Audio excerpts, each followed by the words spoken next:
Bom dia a todos, das duas plateias, também quem assiste de casa.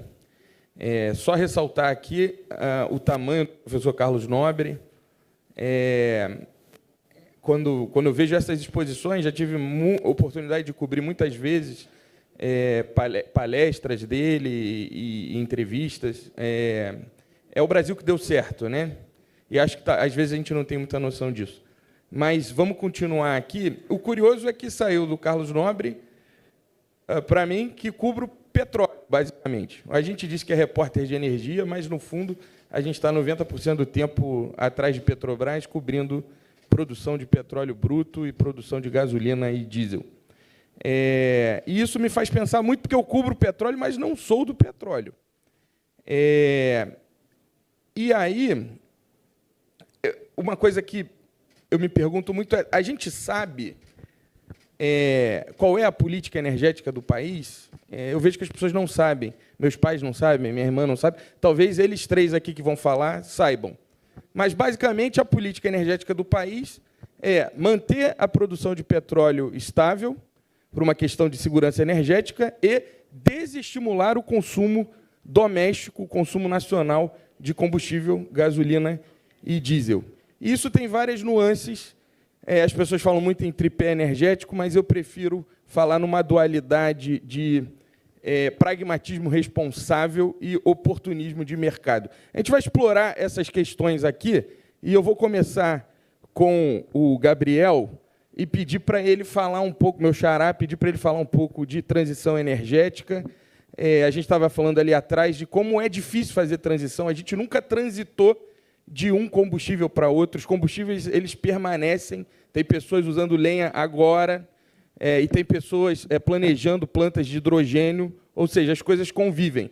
E a gente vai ter que transitar isso num longo período, muito maior do que a nossa existência na Terra. Gabriel, por favor. Muito bom. Obrigado, xará. Acho que foi muito interessante. Bom, primeiro, obrigado à organização do evento, pelo convite. É um prazer estar aqui. Meu nome é Gabriel Cropes. Eu sou sócio fundador da Sinergás, que é uma empresa que atua desde 1991 na transição energética. Então, eu não vou nem fazer essa conta, porque é muito tempo, né? Mas os engenheiros aí podem fazer a conta se quiserem. E começamos realmente bem no comecinho do programa do gás natural no Brasil, no início da década de 90, e desde 2008 também atuo na área de biogás. Fui um dos fundadores da Associação Brasileira do Biogás, faço parte até hoje do Conselho de Administração e fui também um dos fundadores, sou diretor executivo do Comitê Nacional do GNV, que é sediado aqui na Firjan. Então, carrego muito essa bandeira da transição energética, mas aí eu fico pensando, Gabriel, quando você falou assim que você, apesar de ser um jornalista de energia, você gasta 80% do seu tempo cobrindo petróleo. É interessante você ter usado exatamente esse percentual, porque em 1980 o mundo dependia 80% da energia fóssil, né, e os outros 20% de uma série de outras fontes de energéticas. E até 2023, que é o último número da Agência Internacional de Energia, o mundo dependia, vocês imaginam quanto das energias fósseis? Quem aqui pode chutar um número? Vamos lá. 80%. Então, nós não avançamos absolutamente nada, e a transição energética ela é uma grande miragem. Eu brinco que é como aquela pessoa rastejando no deserto e que vê um oásis assim, né, distante, e conforme você vai se aproximando do oásis, aquele oásis ele vai se afastando também. Isso é a transição energética que a gente está vivendo hoje. Mas eu faço um link muito interessante com a fala aqui do professor Carlos Nobre. Quer dizer, a mudança climática hoje já se tornou a urgência climática. E por que é isso? Ele falou que 75% das emissões vem exatamente da queima de combustíveis fósseis. Por que isso é tão ruim? Assim, o que o combustível fóssil que a gente está aqui falando, batendo em cima dele? Eu digo sempre o seguinte, o mundo ele tem uma única fonte de energia. Há uma única fonte de energia, que é o Sol. E o Sol, o processo através do qual a gente vai conseguir capturar essa energia não é só através de placas solares, porque o Sol também ele gera todas as outras fontes que a gente hoje utiliza, inclusive o petróleo. Porque se a gente for lembrar lá da escola primária, né, de onde que vem o petróleo? Né? O Sol ilumina a plantinha cresce. Durante o dia, a plantinha faz a fotossíntese. O que é a fotossíntese? Ela vai pegar o CO2 da atmosfera, vai combinar com a água do solo, H2O, ela combina o carbono do CO2 com o hidrogênio da água e ela vai fazer os carboidratos, que é o açúcar, o óleo ou o amido, que é o alimento da própria planta. Depois a plantinha morre, ou o bichinho vai lá e come a planta, e o bichinho morre, fica ali no lago, o dinossauro morreu, cobriu com lama, depois de 400 milhões de anos, aquilo ali virou petróleo. Então, a fonte de energia do petróleo, originalmente, é o Sol. Eu brinco de vez em quando que o petróleo também é renovável, só que ele demora 400 milhões de anos para fazer. E isso é um problema, porque nós hoje consumimos muito mais petróleo e nós devolvemos para a atmosfera, que a gente não... Essa questão de emissão de CO2, esse CO2 ele veio da atmosfera, tá, gente? Ninguém cria nada, Lavoisier já disse isso. Então, ninguém cria esse CO2. O CO2 que é emitido da queima de combustíveis fósseis, ele veio da atmosfera. Só que o que acontece? Durante 400 milhões de anos, o processo biológico do planeta absorveu esse CO2 da atmosfera. E nos últimos 150 anos, nós devolvemos para a atmosfera o que demorou 400 milhões de anos para ser absorvido. Esse é o problema, é uma questão de matemática, de contabilidade. Quanto que entra e quanto que sai. Então, esse é o nosso desafio. Só que nós já passamos no mundo por várias transições energéticas. A gente fala assim, nossa, a transição energética é um desafio, estamos aqui hoje o dia inteiro discutindo transição energética. Essa não é a nossa primeira transição energética. Nós já saímos de uma transição energética do nada, onde nós éramos expostos a todas as intempéries quando a gente vivia lá nas cavernas, há 1,5 milhão de anos atrás, quando nós dominamos o uso do fogo. É uma tecnologia que tem 1,5 milhão de anos, a lenha. Até hoje se utiliza a lenha. 12% da matriz energética mundial é lenha. 9% da matriz energética no Brasil é lenha. É porque sai escrito biomassa. Mas, por favor, não se enganem. É lenha. Se vocês forem no pátio de qualquer indústria, no centro-oeste brasileiro, que diz lá que usa biomassa, é tudo galho cortado. É fruto de desmatamento. Vamos falar bem as coisas em português.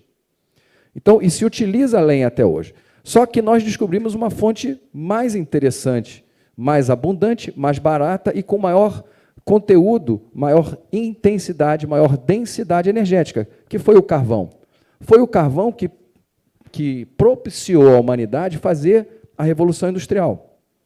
Porque a lenha ela não tem a densidade energética suficiente para mover grandes máquinas. Não dá para fazer um navio a lenha, ou um trem a lenha, mas dá para fazer a carvão, por conta da densidade energética. Nós nos aproveitamos dessa tecnologia. E não se enganem, toda revolução energética ela tem, na sua base, uma revolução tecnológica.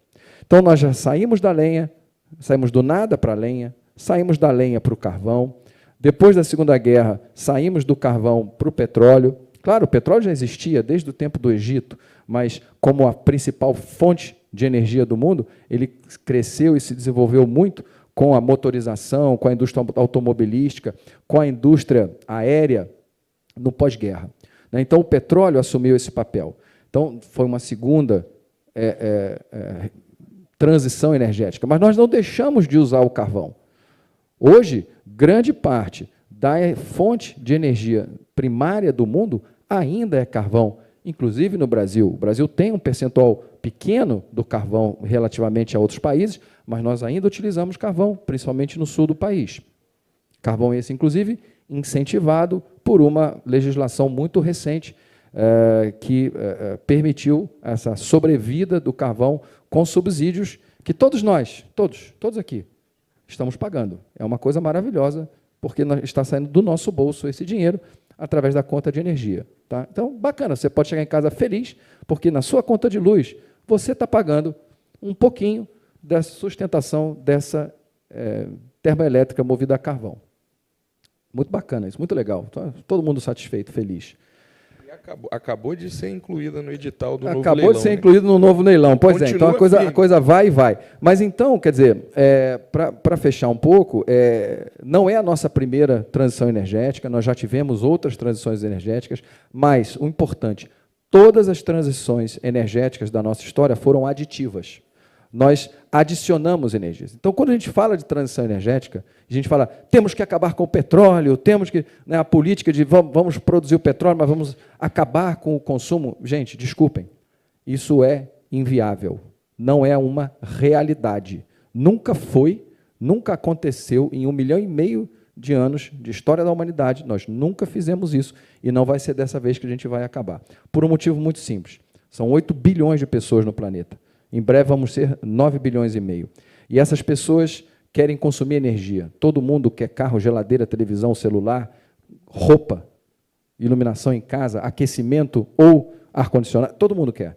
Então, não só o número de pessoas está crescendo, mas o consumo de energia per capita está crescendo. O mundo saiu de alguma coisa em torno de 150 milhões de toneladas equivalentes de petróleo para mais de 300 milhões de toneladas equivalentes de petróleo de consumo nos últimos 30 anos. O Brasil não é diferente. Nós, mais do que quintuplicamos a nossa demanda energética desde os anos 70.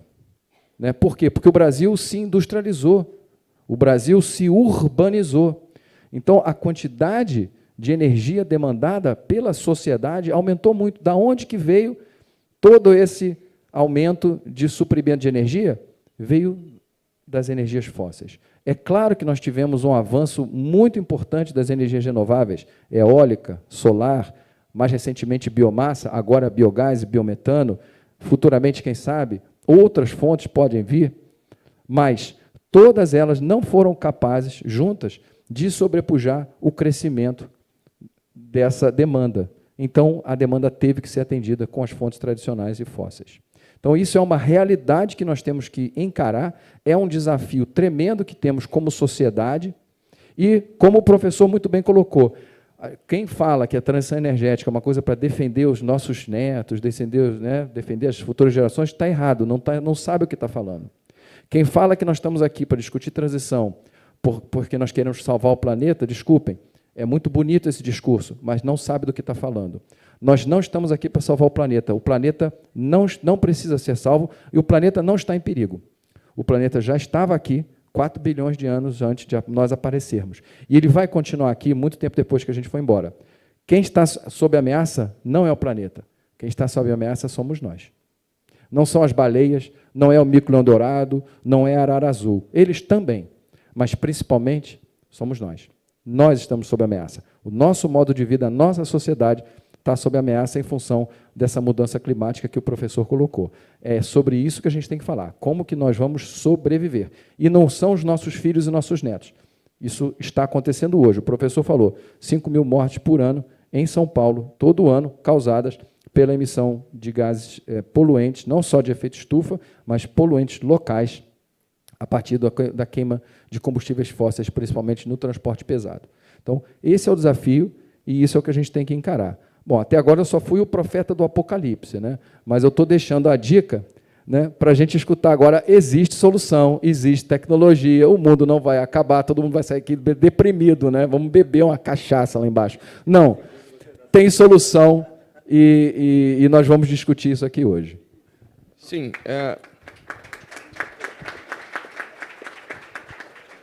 vamos passar para a exposição do Guilherme Wilson, que é gerente de planejamento e controle da Federação das Empresas de Mobilidade do Estado do Rio de Janeiro, CEMOV. A sigla não casa com o nome. CEMOV, CEMOVs. Mas funciona. Até porque é interessante, assim, quando a gente olha como as coisas se organizam, a gente tem os grandes consumidores, né, as indústrias, as empresas, e temos nós, nossa vida, o meu carro, a minha geladeira.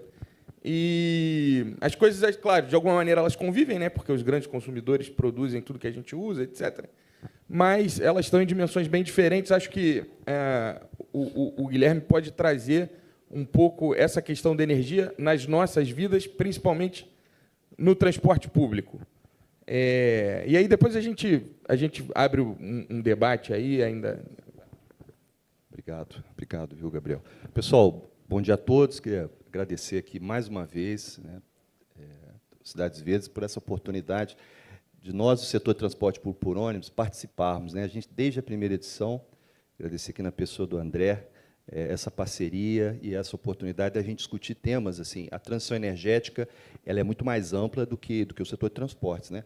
Mas o setor de transporte público está muito próximo de nós, né? E é por ali que muitas das vezes a gente ouve políticas sendo planejadas. Então eu queria tangenciar um pouquinho a nossa realidade, que eu acho que também traz alguns conceitos para a gente complementar a fala aqui do Gabriel, tá?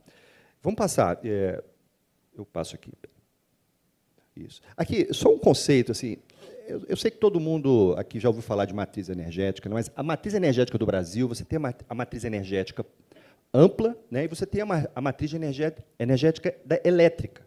Tá? São coisas diferentes. O que acontece no Brasil hoje, comparado com o mundo, em termos de matriz energética total? Tá? Aqui eu tenho carvão, aqui eu tenho biomassa, aqui eu tenho nuclear, tá? Aqui do lado esquerdo, né? O Brasil tem hoje 47% da sua matriz energética total renovável.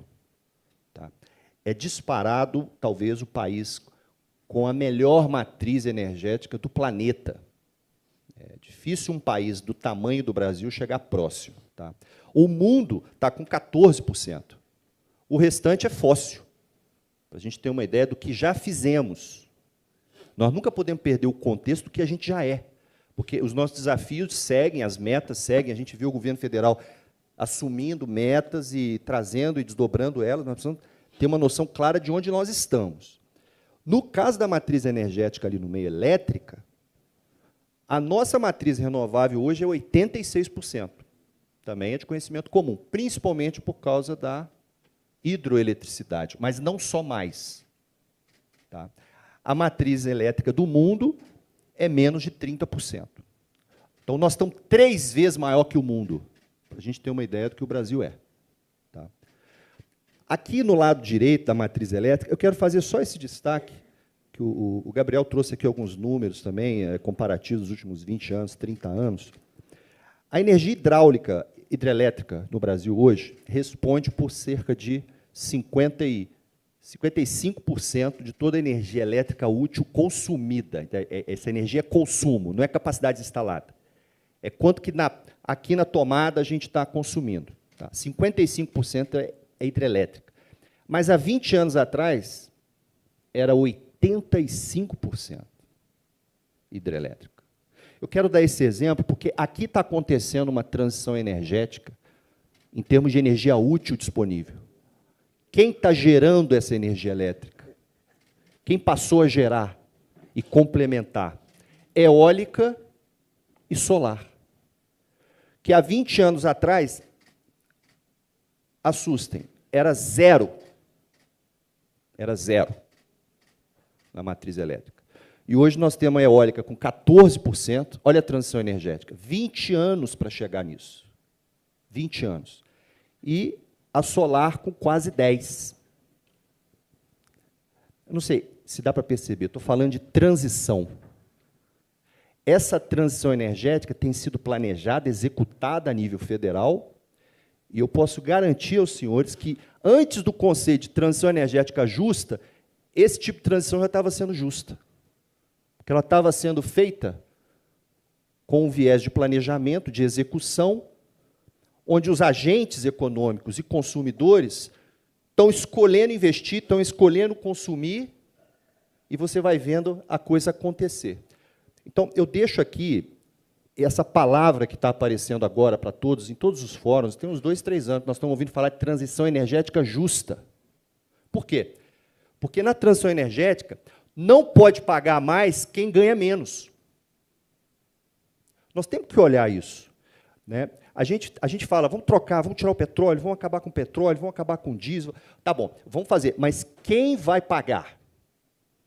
Nós precisamos ter essa pergunta sempre.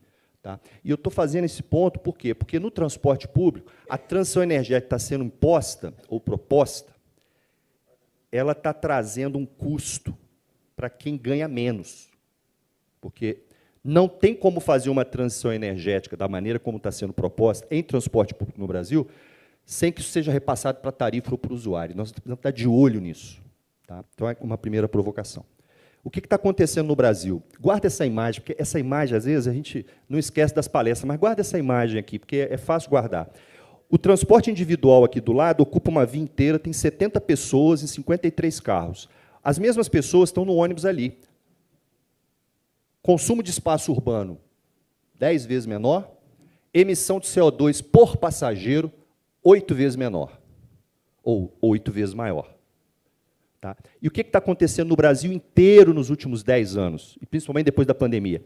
As pessoas estão saindo do ônibus e estão indo para o automóvel. O Brasil perdeu 50% dos passageiros do ônibus, daquelas 70 pessoas ali, 35 já estão aqui do lado direito. Nós não estamos conseguindo reverter isso. Mas nós estamos falando de trocar o ônibus por ônibus elétrico, o ônibus 100% a hidrogênio, mas nós não estamos olhando que, ao deixar o passageiro, nós temos que pensar nas pessoas da cidade, não só no clima. Né? Nós não podemos desconectar a estratégia política de planejamento energético, de transição, das pessoas, do atendimento ao cidadão, né? A mobilidade das pessoas e o ir e vir das pessoas. Então, as pessoas estão fazendo esse movimento. 8 vezes mais. 8 vezes mais. Isso aqui é a pesquisa nacional da CNT, mostra que em 2017, lá em cima, 45% dos passageiros no Brasil andavam no transporte público. Hoje é 30%. Daqui 5 anos, quiçá não, vai ser 20%. Não tem sustentabilidade para esse tipo de situação. Nós temos que trabalhar na reversão de como a gente prioriza, como a gente dá ao transporte público, que é 8 vezes mais eficiente em termos de emissão de CO2, prioridade e recursos, infraestrutura. Nós temos ali atrás o que a gente chamou de carbonômetro, é uma ferramenta lúdica que a federação disponibilizou. Essa informação tenta mostrar o quanto que os passageiros que ainda ficaram no transporte público no Rio de Janeiro estão não emitindo, caso eles fossem para o transporte individual. 8 bilhões de toneladas de 8 milhões de toneladas de CO2 eles não emitem, mas os 50% que já saiu nos últimos 10 anos estão emitindo o equivalente. Isso são 8 parques nacionais da Tijuca sendo queimados por ano. Todo ano equivalente. São as perdas que a gente está vendo acontecer. Isso tem tudo a ver com mudança climática. E nós não estamos falando de transição energética aqui, né? Não é só transição energética. Nós temos também lá um aplicativo que a gente está lançando esse mês, que é o Vá de Ônibus, que é para ajudar as pessoas a utilizarem o transporte público. Tem mais de 2.000 linhas, mais de 35 mil pontos de parada, com os tempos de chegada de quase 16 mil ônibus. Tá? É uma inovação. Se vocês quiserem depois lá baixar, está ali atrás no totem. Nós temos algumas novidades da década, não vai dar para a gente aprofundar em todas, mas o Acordo de Paris tem trazido metas mundiais. O Brasil, desculpa a provocação, mas o Brasil saiu como herói, ou quer ser o herói. O primeiro país do mundo a zerar suas emissões. A gente ouve essas falas. Né? Nós estamos com meta de zerar nossas emissões até 2050. Eu não conheço outro país que está tão agressivo assim. E nós temos a matriz energética mais limpa do mundo. Nós estamos com esse plano. Né? Mas os países ricos, no Acordo de Paris, disseram que iam colocar 100 bilhões de dólares por ano para fazer isso. Quantos milhões de reais ou de dólares entraram no Brasil desde 2015 para a gente fazer isso? Quanto? 0. Nosso setor de ônibus tem 100 mil ônibus no país. Nós não vimos ainda uma cor desse recurso. Então, esse é o compromisso mundial que não vem. E nós também temos que nos engajar, porque o aquecimento global, a urgência global é séria. Mas nós temos que achar o equilíbrio disso. Então, o que nós temos aqui? Eu só tenho 2 minutos. Nós temos ônibus elétrico, nós temos diesel verde, nós temos biogás. Eu quero falar do biogás rapidamente. Nós temos hidrogênio, um pouquinho mais ali na frente. O Brasil iniciou as metas do Acordo de Paris ali do lado esquerdo, com 37% até esse ano, não vamos bater, e 43% até ano, ali é 2025, não, ali é 2050. E o Brasil, agora, firmou novas metas de neutralizar até 2050. O Brasil está muito agressivo. Essas são as emissões do Brasil de gás de efeito estufa nos últimos anos. Então, nós não estamos diminuindo. Ano passado, o último relatório foi 2023, deu uma quedazinha ali, mas está dentro da variabilidade histórica. Tá? Então, nós temos que trabalhar para alcançar aquelas metas. E o que já aconteceu aqui no Rio de Janeiro? No Rio de Janeiro, em 10 anos, os ônibus já reduziram 50% das emissões de CO2. 52% das emissões já foram reduzidas. Parte por causa da tecnologia, parte por causa do biodiesel que entrou, já temos 15% de biodiesel, parte porque o transporte público está indo embora. As pessoas estão indo para o automóvel. Então, tem menos ônibus, tem menos pessoas, acaba tendo menos ônibus. Olha o problema. Outra coisa, o Brasil consumiu em 2024 cerca de 60 bilhões de litros de diesel. Os ônibus do país só consomem 2,37. A pergunta é, o problema das emissões do Brasil está nos ônibus ou está no transporte de carga? Não dá 4% das emissões de diesel, os ônibus. É mais ou menos isso aqui a curva, né? O Brasil emite 100% e os ônibus urbanos emitem 0,15%. Se eu eletrificar toda a frota de ônibus do país inteiro, custaria 450 bilhões de reais a cada 10 anos, 450 bilhões de reais. Em 10 anos, eu só reduziria 0,15% das emissões nacionais, a um custo muito elevado. Nós temos o diesel verde, foi lançado a lei do combustível do futuro, não começou ainda, é uma possibilidade. O biogás, o Gabriel falou aqui, eu particularmente acredito muito nessa possibilidade. O Brasil tem biogás, o Brasil tem tanto biogás para aproveitar, que, segundo a Associação Brasileira do Biogás, nós poderíamos substituir 70% do diesel total do Brasil com biogás, combustível renovável. Renovável. É um dos caminhos. O hidrogênio, não vou ter tempo, meu tempo já acabou, e eu queria finalizar com esse slide aqui. Eu discordo do professor Carlos Nobre. Eu acho que ele está desatualizado nesse aspecto, apesar dele ser uma sumidade. Os veículos diesel no Brasil, eles estão hoje na geração Euro 6, que é o que roda na Europa hoje. Esses veículos, comparado aos veículos que rodavam nas primeiras gerações, ele reduz 98% das emissões de poluentes locais, que são os que fazem mal à saúde pública. 98%. Já tirou. Só faltam 2%. 2%. Então, trocar um veículo desse por um veículo elétrico é tocar em 2% do problema. Eu só quero que a gente tenha noção disso. 2%. Nós temos problema de poluição nas cidades? Temos. Mas nós temos muito mais relacionado ao transporte individual hoje e ao transporte de carga, que tem veículos das gerações antigas, do que dos ônibus. Tá? Então, eu vou finalizar só aqui com esses pontos. Então, o setor de ônibus já reduziu 50% das suas emissões. Os passageiros do transporte individual estão emitindo 8 vezes mais. O setor de ônibus responde por quase nada das emissões nacionais. O Brasil tem vocação energética para biocombustível. Nós não podemos tirar isso para a substituição do petróleo. A nossa maior vocação é etanol, biodiesel, HVO, biometano. É por aí que eu acredito que a nossa transição vai acontecer de forma justa, gerando emprego, tal qual na matriz elétrica aconteceu, que foi a hidrelétrica, perdendo força, porque não dá para construir mais grandes parques elétricos, não dá para construir mais uma Itaipu, não dá mais, não tem lugar para construir. Então, a eólica e a solar estão entrando. Eu acredito que o Brasil, a transição energética, passa por biocombustíveis. Essa é a nossa posição. Muito obrigado. Desculpa que eu estendi aí mais 2 minutos. Não, foi... Obrigado. A gente está se aproximando aqui do momento das perguntas, que é o momento que eu mais gosto, acho que é o mais interessante. As pessoas podem mandar as perguntas por meio desse QR Code que está na tela, plateia também. Cadê o pessoal? Quero ver o pessoal apontando o telefone para o telão. E o pessoal de casa também.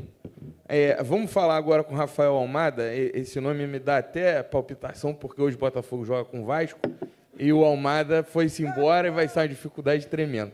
E aí depois a gente parte para as perguntas, e acho que vai ser bem interessante. O Rafael é químico também e traz essa pegada da academia, é reitor do Instituto Federal do Rio de Janeiro, que eu acho até mais livre para criticar, né? Vai fundo lá, Rafael. Beleza, boa tarde. Espero entrar em campo tão bem quanto meu primo. Bom, gente, bom dia, né, ainda, boa tarde. É um prazer estar aqui com vocês, uma grande oportunidade da gente poder dialogar sobre temas tão importantes, né, e que cada vez mais fortalece essa relação entre a academia, entre as empresas, entre as instituições que estão discutindo transição energética, cidades verdes, cidades azuis, cidades sustentáveis. Essa dinâmica aqui é uma dinâmica diferente, né? Essa dinâmica de duas plateias, né? Quase e vocês, e ainda teve o nosso nobre amigo também virtual, então você fica aqui quase num 360, isso é a dinâmica um pouco do que a gente está vivenciando nesse mundo que a gente precisa pensar a transição energética, né? Antes de falar um pouquinho sobre o tema principal, eu queria só destacar aqui o Instituto Federal do Rio de Janeiro, né, para todo mundo se localizar aí. O Instituto Federal do Rio de Janeiro, ele é a antiga Escola Técnica Federal de Química, Cefet de Química, e de 2008 para cá ele é o Instituto Federal, né, ele tem em torno de 23 mil estudantes no estado do Rio de Janeiro, são 15 unidades, espalhadas pela região metropolitana, Baixada Fluminense, Sul Fluminense e região dos Lagos. Então, a gente consegue ter uma dimensão aí, desde cursos de qualificação profissional, cursos técnicos, graduação, pós-graduação, né? E a gente tem vários estudantes aqui, professores, participando desse evento. Então, para a gente é um grande orgulho ver que os nossos estudantes, né, e aí um pouco do que a gente vai falar aqui, está aqui para poder pensar numa nova formação também, né? E é um pouco o viés que eu trago aqui, né? De formação, eu sou químico, né? E o químico sempre teve aquele símbolo, antigamente, que era a indústria saindo uma fumaça. E a gente sempre batalhou muito para mudar esse conceito da química, porque, efetivamente, ela tem um poder transformador e ela precisa pensar exatamente a reeducação dos processos de produção, dos novos produtos, a questão da sustentabilidade. E isso a gente tem uma característica muito forte no Instituto, que é pensar a formação muito nessa área ambiental, né?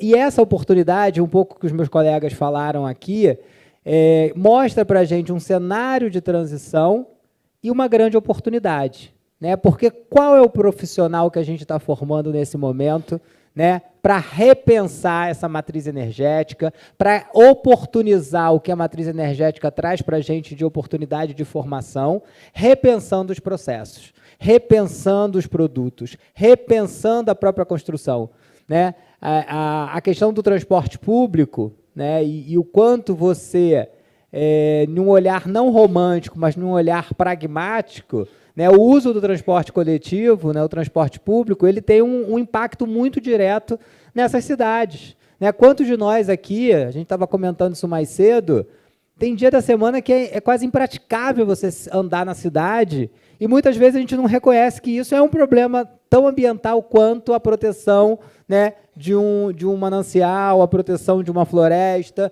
que é o dia a dia nosso, né, a nossa mobilidade, que está cada vez mais estrangulada pelo uso individual do transporte, né, até por outras questões também, né, relacionadas, principalmente aqui no estado do Rio de Janeiro, né, não só a questão da segurança, mas a questão da qualidade desse transporte, etc., etc.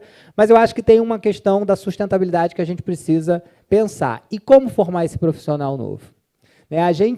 Eu participei, na semana passada, de uma audiência pública, na semana retrasada, de uma audiência pública no Senado Federal, que está discutindo o novo Plano Nacional de Educação. né, o Plano Nacional de Educação, ele tem, dentre as diversas oportunidades, né, do primeiro período, né, que finalizou em 2024, né, foram os 10 anos do Plano Nacional, né, construído em 2014, e que foi uma ferramenta que, se a gente olha os indicadores, a gente se assusta um pouco, porque a gente não conseguiu atender muitas das metas do Plano Nacional de Educação, né, por N fatores, N motivos, mas o principal dele é essa mudança da chave da própria formação. Né? A educação profissional, né, e aí por isso o Instituto Federal, né, a educação profissional e tecnológica, ela tem um viés de formação que ela permite não só a formação inicial, mas a formação continuada desses trabalhadores. Então, eu posso pegar pessoas que estão em processo de formação inicial, né, formar um técnico em química, um técnico em meio ambiente, um técnico em controle ambiental, né, a graduação, que envolve educação profissional, que é formar um gestor ambiental, que é formar um engenheiro ambiental, que é formar um engenheiro químico, que é formar um biólogo, e você tem a pós-graduação. Então, a educação profissional, ela permeia essas diferentes áreas e níveis de formação. E hoje, no Plano Nacional, a rediscussão que está sendo feita para os mais 10 anos de formação, ele olha também para a educação profissional com a possibilidade de ampliação no percentual de cursos que discutem a questão da sustentabilidade. Programas, por exemplo, o Instituto Federal participa de um programa que é o Energif, que pensa a transição energética dentro da formação do profissional, e aí envolvendo as usinas de células fotovoltaicas, a própria sustentabilidade relacionada aos cursos já existentes de gestão ambiental, de meio ambiente, de biologia, de química. Então, tem uma oportunidade também na área da educação, né, e aí por isso que eu quero também trazer esse viés da educação, e uma oportunidade real da sociedade contribuir com a inserção de indicadores que qualifiquem o planejamento da educação no Brasil. Né, e essa discussão está acontecendo agora no Senado Federal, o Plano Nacional de Educação está em várias audiências, semana que vem a gente vai ter uma audiência na terça-feira também. Então, acho que é uma grande oportunidade da gente repensar esses currículos. A gente criou também, recente, o Plano Nacional, né, um decreto presidencial, publicou o Plano Nacional de Educação Profissional e Tecnológica. Esse plano, ele está, na verdade, plano não, ele é política, né, o Plano Nacional de Educação e a política da educação profissional e tecnológica, ela traz, dentro dessa construção, a avaliação, por exemplo, de cursos técnicos. Hoje a gente tem a avaliação do ensino superior, né, que discute muito essa formação e cada vez mais a renovação desses currículos para repensar, né, o mundo moderno. Não dá para a gente formar, né, alguém que está desatrelado a esse mundo e às demandas desse mundo moderno. Então, a avaliação dos cursos, ela permite não só que a gente tenha um curso, né, com seus regramentos pedagógicos, mas também que esteja alinhado com o que a sociedade demanda. A instituição de ensino ela não pode se fechar em si. Não adianta a gente querer ser excelência na formação se a gente não olhar para esse mundo, né, e ver o que essas empresas, o que o setor, o que a sociedade demanda e tentar fortalecer essa formação para que responda a essa sociedade. Então, eu acho que tem muitas oportunidades. No âmbito da discussão nacional, eu tenho participado também, né, além dessas discussões, né, da educação em específica, mas a gente tem discutido muito a questão da transição energética relacionada ao hidrogênio, aí também, que é uma atuação minha, né, como vice-presidente do Conselho Federal de Química.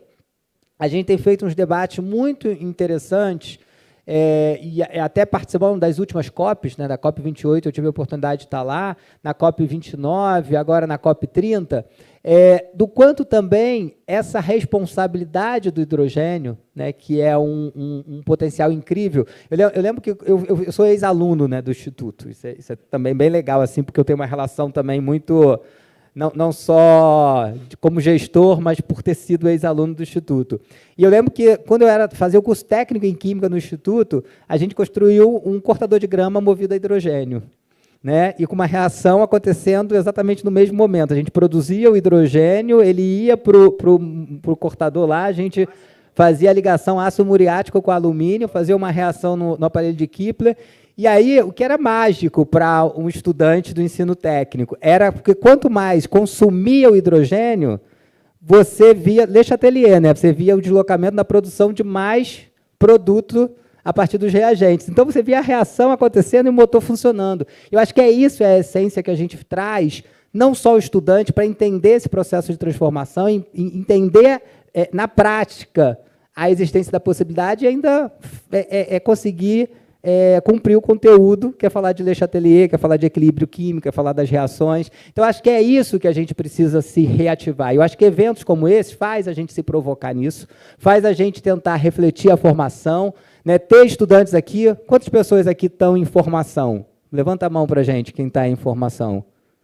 Uma galera aí em formação. Então, eu acho que vocês têm um papel muito estratégico. Então, parabéns por vocês estarem aqui, por vocês buscarem esse diálogo, porque tenho certeza, né, que muitos de vocês vão ser o diferencial para que a gente possa, entendendo esses dados, entendendo esses números, a gente poder construir umas novas cidades verdes. Eu acho que é por aí. Obrigado.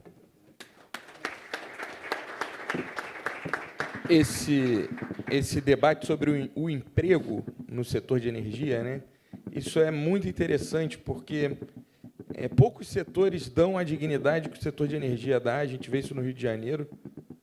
O que é a Petrobras? Se a gente não entende o que é a Petrobras voltando um bom volume de investimentos, basta a gente pensar no que foi quando o Comperj parou, o que aconteceu aqui no Rio. E a Magda, presidente da Petrobras, que tem até boa inserção nessa casa, tem falado publicamente que falta mão de obra, né? Ou seja, está tudo aí.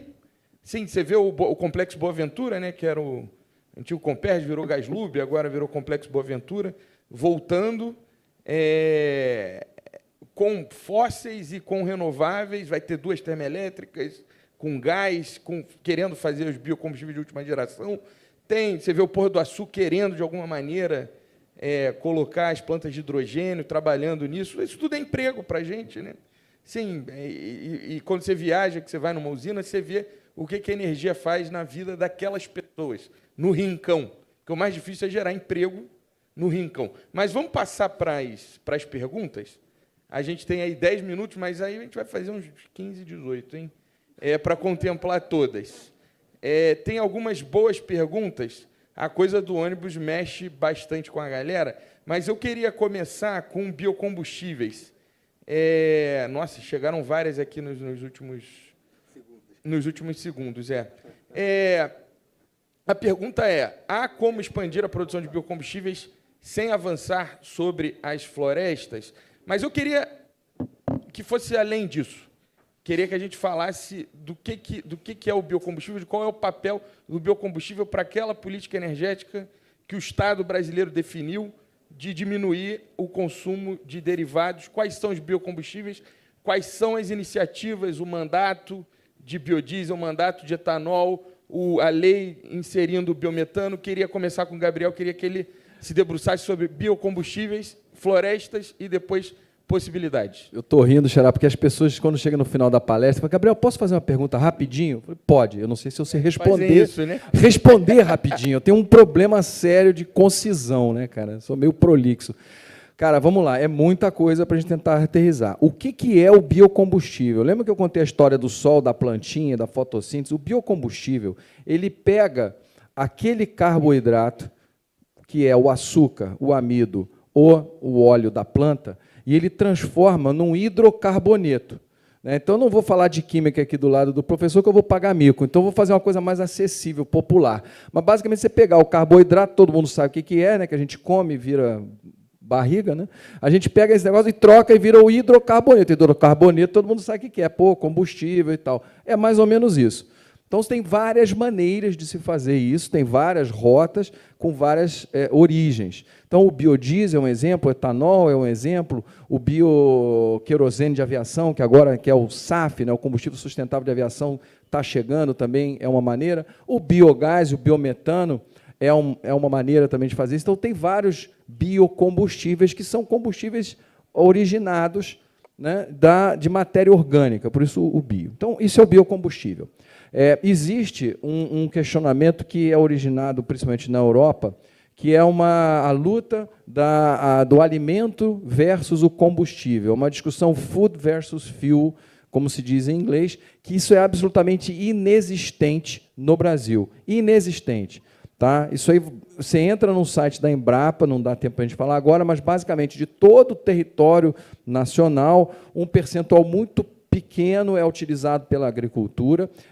Ou seja, nós temos um potencial enorme de expansão da agricultura no Brasil, com áreas já devastadas, ou seja, simplesmente reaproveitando essas áreas que já foram devastadas e tratando essas áreas. Tem um potencial gigante, dá para crescer, a gente não precisa se preocupar em nada. Dessa área agricultável, existe a área que hoje é utilizada para a produção de biocombustíveis, que é um percentual mínimo ínfimo, tá? E desse percentual mínimo ínfimo, a gente tem um avanço enorme, tem tido já nos últimos 20, 30 anos um avanço enorme na produtividade. Então, tem muita informação na Embrapa, tem muita coisa. Ou seja, essa discussão de ter que desmatar para fazer biocombustível é absolutamente inexistente. O problema do desmatamento no Brasil hoje é outro, é um problema político, que é um problema de grilagem, que o sujeito vai lá, todos são políticos, porque isso o cara tem que ter uma costa muito quente.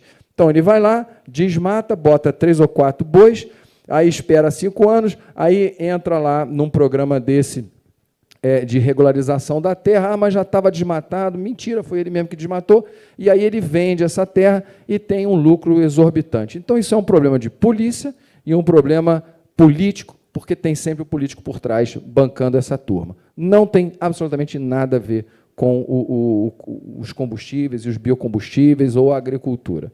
Tá? Então, esse é um ponto. A agricultura brasileira é uma das mais sustentáveis do mundo e tem um monte de informações. Recomendo realmente esse site da Embrapa.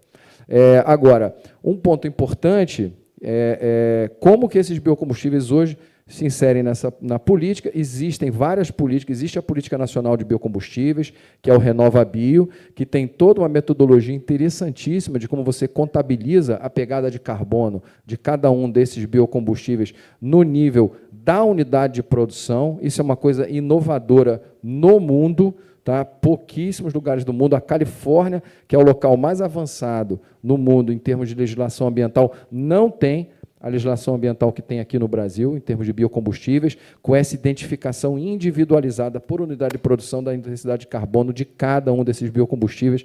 É um programa fantástico, RenovaBio, quem quiser pode procurar. Então, a partir da Política Nacional dos Biocombustíveis, outras políticas estão sendo criadas. Uma muito importante recentemente, a política do combustível do futuro, que também incentiva essa transição, principalmente pela substituição ou adição do biometano na rede de distribuição de gás natural canalizado, que isso aí é uma coisa que já é a realidade, essa lei já passou, a partir de 1º de janeiro do ano que vem já vamos ter isso. E outras políticas que são importantes, como a regulamentação do mercado de carbono, eventualmente a regulamentação do mercado de metano. O Brasil é signatário do Methane Pledge, há 2 ou 3 COPs atrás, e nada foi feito. Então, temos uma oportunidade muito grande também nessas regulamentações, nessas políticas públicas que vão incentivar tanto o lado da oferta quanto o lado da demanda. Tem uma pergunta que deriva dessa, que é só para a gente não perder o embalo, que é assim como existem receios que o biocombustível possa tomar o espaço das florestas, existe ainda um receio de que o biocombustível exerça uma competição com a produção de alimentos. Food versus fuel. É a mesma discussão, food versus fuel. Isso não existe. O Ministério tem uma resposta bem afiada para isso. Quando você, por exemplo, quando você faz combustível a partir de soja, sobra proteína, o farelo da moagem. Então, na verdade, é o contrário. Na verdade, você, ao fazer biodiesel, você produz mais. Eu dou um exemplo específico do biometano. O biometano ele é proveniente do resíduo da agroindústria. Então, na realidade, você não está competindo com a indústria de alimentos. Pelo contrário, você está dando uma nova fonte de receita para aquele produtor agroindustrial. Então, seja numa usina sucroalcooleira, seja da fecularia de batata ou de mandioca, seja de uma criação de suínos ou de aves, você está pegando todos os dejetos ou resíduos e você está reaproveitando esses resíduos para gerar uma fonte de energia, o biogás ou, posteriormente, o biometano, em que você está não só dando a destinação para aquele resíduo orgânico, que hoje tem um custo para ser dado essa destinação, então você está reduzindo o custo operacional do produtor, como você também está dando para ele uma possibilidade de uma nova fonte de receita, através da venda da energia gerada ou do próprio combustível biometano. Então, você está incentivando, você está melhorando, vamos dizer assim, a rentabilidade do produtor agrícola. Eu acho que se a gente sair daqui com esse recado dado, de que o biocombustível tem muito, assim, não tem contraindicação, a gente já cumpriu o nosso papel. As perguntas agora para o Guilherme são muitas. Algumas têm a ver com energia, outras não têm. As pessoas reclamando de ônibus, tem de tudo aqui. Mas uma que não é exatamente aderente ao nosso tema, mas que eu acho interessante, ela parte de uma afirmação. Foi a primeira pergunta que chegou. A pessoa diz que a solução para o transporte público é a transição para o trilho, né? VLT, trem, metrô, e pergunta se existe uma pressão do Estado, da iniciativa privada, para a ampliação dessas estruturas. Olha, eu vou me hermanar aqui nessa questão, porque quando a gente viaja, a gente chega na Alemanha, a gente vê tudo sendo rasgado, fazendo mais metrô, mais do que eles já têm, e a gente congelado por uma questão das contas do Estado, a gente sabe, mas assim, não falta um pouquinho de ambição de fazer mais trilho no Rio de Janeiro? Aí tem uma pergunta sobre... perguntando se questões como a qualidade do serviço e casos de assédio em transporte público não estão por trás dessa evasão dos usuários. E tem uma pergunta, aí preciso que você memorize, e tem uma pergunta que eu acho bastante pertinente com a nossa mesa, que é a pergunta sobre eletrificação.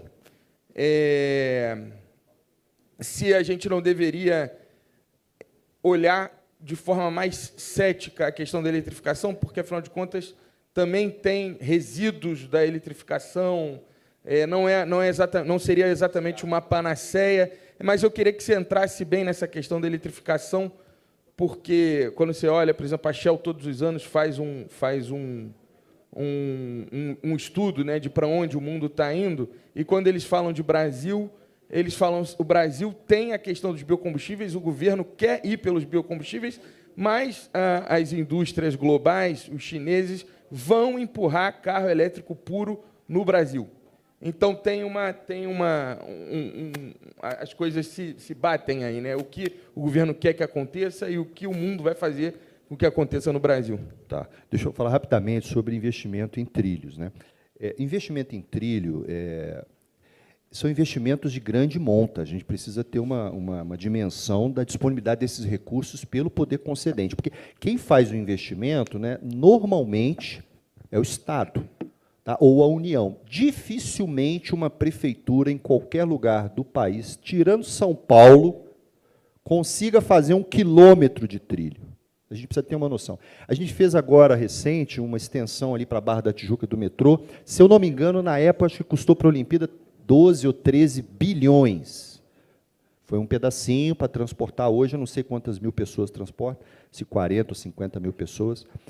São investimentos de grande monta. Então, a minha resposta é, por que não é só o Brasil que não tem feito, não. Muitos países no mundo já não têm feito mais por causa da magnitude, tem que ter disponibilidade. Eu acho que tem espaço para trilho ainda, né? Mas o ônibus tem um papel da capilaridade que nunca o trilho vai conseguir. O trilho ele é mais estruturante, né? Você pensar em trem indo para a Baixada, em trem indo para qualquer lugar do estado, acho que tem que ter. Mas a capilaridade do dia a dia, do last mile, que eles chamam, que é aquela perna para você chegar ali onde você tem que realmente trabalhar, você dificilmente vai ter uma estação na porta do trabalho de cada um. Tá? Então, essa é a resposta. Precisa de recurso. Tá? Vontade política e recurso. Sobre a questão da eletrificação e dos biocombustíveis, primeira coisa, assim, eu acho que nós não podemos perder de vista, o que eu quis falar hoje foi o seguinte, o Brasil já é o primeiro lugar. O Brasil, nós não podemos ter aquela síndrome de cachorro vira-lata, né, que fala, né, que o Brasil já é um país, em termos de sustentabilidade e de energia renovável, que nós damos aula, o mundo inteiro vem aqui para aprender conosco. Tá? O Brasil tem os maiores programas de combustível do mundo. O Proálcool. Quem tem carro aqui, dificilmente você tem um carro que não possa ali abastecer com etanol, se você quiser. Você já pode usar o seu veículo 100% com energia renovável. Quem faz isso no mundo? Qual é o país no mundo que tem um veículo flex? Qual país no mundo? É o Brasil. Um dos maiores programas de biodiesel. Né? Agora, falta criar os outros programas. Tem a lei do combustível do futuro, nós vamos criar. Então, o Brasil, na minha opinião, o Brasil já está dando show e aula sobre o assunto da transição energética. A nossa grande chamada é que essa transição seja justa, que ela custe a quem tem que custar, ou a todos que tem que custar, e ela não recaia sobre a parte mais fraca. A questão da eletrificação, aí está a nossa crítica já em cima dessa questão da máquina chinesa. Né? Quem fez a transição energética para a bateria foi a China. Essa transição não foi feita pelo mundo, foi feita pela China. A China criou um parque industrial gigantesco, converteu todos os ônibus dela para elétrico, praticamente 50% da frota nas capitais já são com carros elétricos. Esse parque está disponível para o mundo agora. E eles vão invadir o mundo mesmo. Já estão aqui no Brasil. Quem aqui tem um carro elétrico? Ninguém? Vão ter. Daqui 5 ou 10 anos, a metade aqui vai ter. É o caminho, nós não temos muito como segurar. Tá? Existem impactos ambientais. Tá? Eu não estou totalmente contra a eletrificação, eu acho que ela tem o seu espaço na transição. Tá? Mas que nós estamos sendo atropelados por uma agenda de tecnologia e menos energética. Porque veículo elétrico não é transição energética, porque eu preciso ter energia elétrica para abastecer o veículo. Eu vou produzir ela como? Essa resposta ninguém dá. Como é que nós vamos duplicar a matriz energética do Brasil elétrica para abastecer, daqui 10, 15 anos, 50% da frota elétrica? Foi feito um estudo pela NTU, há 10 anos atrás, só porque essa informação é importante. Se nós pegássemos, em 2015, a frota total de veículos com caminhão e ônibus no Brasil, transformasse isso em capacidade de potência, porque o motor tem potência. Né? O meu carro deve ter 100 cavalos. Né? O do Gabriel, aqui importado, deve ter uns 300 cavalos. Mas se pegar toda a cavalaria que está aí na rua, ônibus, caminhão e tudo, se nós eletrificássemos essa capacidade, nós precisaríamos de 172 Itaipus a mais. Fica com esse número. Nós não temos condição de fazer nenhuma hoje. Nós precisaríamos de 172. Então, essas respostas elas vão ter que vir junto com o processo. O que não pode, no final, é recair sobre o passageiro pagante. O passageiro do transporte público, aquele que ganha salário mínimo, R$2.000. Nós temos que dividir essa conta. E cadê o dinheiro das nações que ia vir para ajudar? Também não vem. Bom, minhas provocações são essas aí. Não, perfeito. A gente tem 5 minutos no relógio. Essas perguntas elas foram do Gilmar Tito, que também lembra o papel da ferrovia para a integração com o interior, para uma questão mais de escoamento, a produção, etc. E tal. Ele é analista ambiental do município. Ela e outras pessoas que mandaram também, João Caluca também tocou na questão dos resíduos das baterias de lítio. E eu queria terminar fazendo uma pergunta para o reitor, que foi a última pergunta que chegou, acho bem interessante, vou ler ela toda. Sabemos ainda a necessidade do petróleo como parte da matriz energética no presente. Como podemos avaliar a criação de um marco legal que reorganize políticas públicas educacionais desde o ensino fundamental, preparando as crianças para uma visão sustentável e tecnológica, de forma a criar uma ponte entre educação básica, formação técnica e superior para um futuro pós-petróleo. Resumindo, como criar crianças pós-petróleo? Porque nós, tenho certeza, somos a geração da gasolina, né? Nossos pais abastecendo com gasolina. Cheirava gasolina, essas coisas. Vai lá, Rafael. Assim, eu acho que é a mesma coisa que tu falou, né? É uma pergunta que tem uma resposta complexa, mas eu acho que muito do conceito que a gente fala de educação ambiental é isso, né? A educação ambiental é a gente trazer a realidade para o estudante, a realidade do dia a dia, né, para a gente conseguir cada vez aproximar o conteúdo que ele precisa ter do dia a dia que ele vive, né, na realidade dele. Acho que isso é o conceito principal da educação ambiental para a gente tentar fortalecer. Obviamente, nós fomos formados já, quando a gente fez a graduação, quando a gente fez curso técnico, era uma outra realidade também. E nem por isso a gente deixou de tentar se readaptar num processo de construção. Isso, mais uma vez, mostra que a educação é um processo contínuo. Ele é um processo em franca transformação. Então, assim, eu acho que esse momento da gente tentar cada vez mais trazer uma educação, e isso a gente fez, né? A gente repensou mudança do ensino médio, né? A gente repensou fortalecimento da educação profissional. A LDB não trazia educação profissional. No momento que a gente percebeu que a formação para o trabalho ela era necessária, a gente inseriu na LDB, na Lei de Diretrizes e Bases, um capítulo específico de educação profissional. Então, assim, hoje, com a revisão que a gente tem da educação básica, a necessidade de transformar uma educação cada vez mais próxima da realidade da pessoa e que tenha resultados práticos, é um pouco desse processo de transformação que a gente já está vivenciando. Não existe uma resposta pronta, mas existem ações importantes, né? Eventos como esse que a gente possa trazer para os estudantes, principalmente da formação técnica e do ensino superior, as escolas cada vez mais usarem a tecnologia. Eu estava revendo aqui, até que eu ia falar na minha fala, acabei esquecendo.